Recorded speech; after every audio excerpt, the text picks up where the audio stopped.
Morgana looked like an ordinary woman, but behind her shabby appearance was a world of torment. Her eyes, deep and restless, reflected a life marked by pain that no one could fully understand. When she burst onto the plane, her trembling but determined voice broke in the expectant silence. "We can't take off. This plane will crash," she shouted with all the strength in her body, but no one seemed to believe her. Before continuing, subscribe to our channel and activate the bell. The passengers, surprised by the sudden interruption, exchanged glances of confusion and fear. Some turned toward her, assessing her with skepticism, while others tried to look away, as if ignoring her would make the disturbing presence disappear. How could this stranger know something that no one else could? The flight, just taking off from London, was about to become the scene of an extraordinary event. There were more than 200 passengers on board, a heterogeneous mix of families on vacation, businessmen traveling for work, and people who, for various reasons, were crossing the Atlantic. None of them would have imagined that the tranquility of that journey could be shattered by such a chilling warning. Yet, the crew moved quickly, trying to calm Morgana and restore order in the cabin. But she did not give up. With shaking hands, tightly gripped on the back of a seat, she continued to shout her desperate cry. "We will all die if we take off." Her voice was shaking, but there was a determination in her eyes that could not be ignored. The flight attendants approached, trying to calm her down, offering to show her to her seat, but she refused to move. Her face, marked by fatigue, was a mixture of fear and determination. Among the passengers was an aeronautical engineer, Mark Collins, who watched the scene with growing concern. He was a man of logic and precision, but something in Morgana's gaze had struck him. Despite the chaos that was growing around him, he decided to pay attention to the woman who seemed to speak with a confidence that went beyond simple panic. Meanwhile, the flight commander, Henry Matthews, was called into the cockpit. The tension was palpable, and he, a man accustomed to handling stressful situations, sensed that this was different from all the others.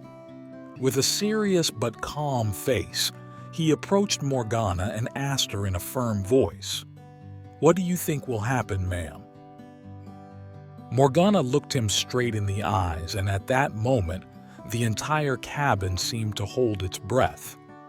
"I just know," she said, with unexpected calm.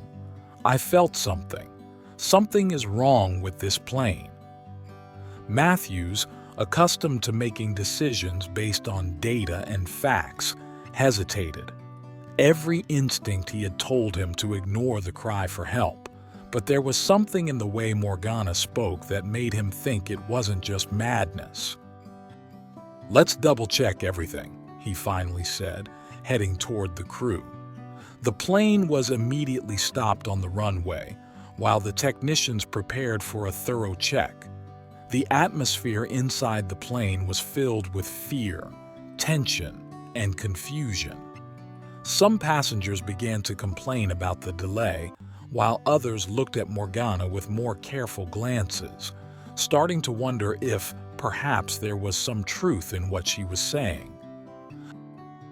Mark Collins, who had been observing the scene, decided to intervene.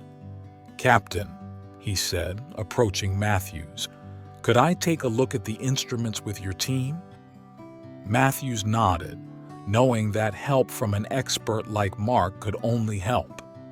Within minutes, Mark was in the cockpit analyzing every system carefully. A half-hour of silent monitoring passed. Then suddenly, Mark noticed something. A small error in the control system, something so slight that it might have gone unnoticed. But now, with Morgana's warning ringing in his mind, that detail became a warning.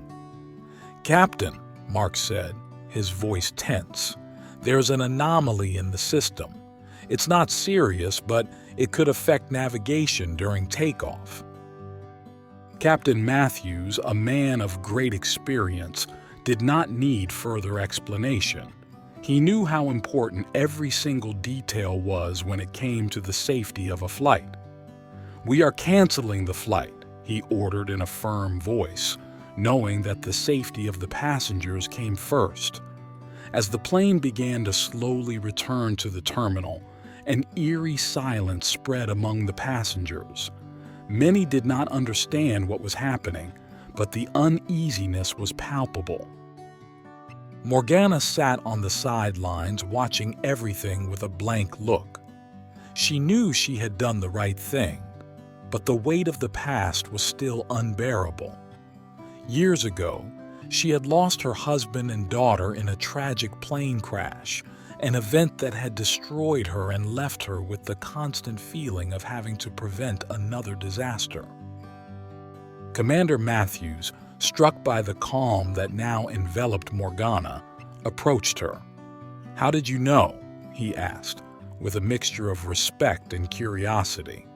She shook her head, her expression tired and melancholic. "I don't know. It's just a feeling. It's like something tells me when danger is near. I can't ignore it." That night, a technical inspection confirmed the worst fears. A critical crack had been found in one of the main components of the control system. If the plane had taken off, the result would have been catastrophic. Captain Matthews' decision and Morgana's intuition had saved hundreds of lives. The story of that flight spread quickly.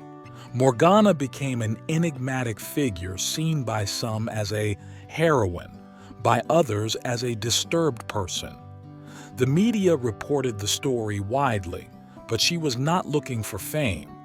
For her, that mission was not over, and she knew that there would be other moments when her intuition would return to haunt her. As the passengers recovered from the shock, many began to wonder who Morgana really was. Some had laughed at her, others had looked down on her, but now, thinking back to those moments, many of them began to see the woman differently. It was as if she had been guided by a mysterious force. Captain Matthews, during interviews, never failed to emphasize the courage and determination of that woman. "Without her, I would never have come to that decision," he often said.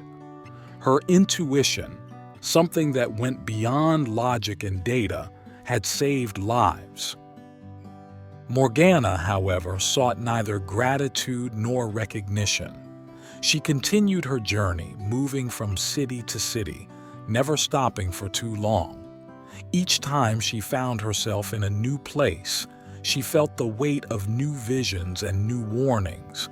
It was as if she could not escape that gift, or perhaps curse that had been imposed upon her. Despite everything, she kept going. She couldn't ignore that inner voice that told her when it was time to act. And even though she didn't know where that strength came from, she knew she couldn't stop listening to it. She had become a sort of invisible guardian, always ready to intervene when fate called for it. Her story, that of a woman who sensed danger before it happened, became a legend. But Morgana did not seek recognition. Her goal had always been one: to save lives, even at the cost of losing a part of herself every time. Did you like this story? Leave a comment below. Thanks for watching the video till the end, and see you next story.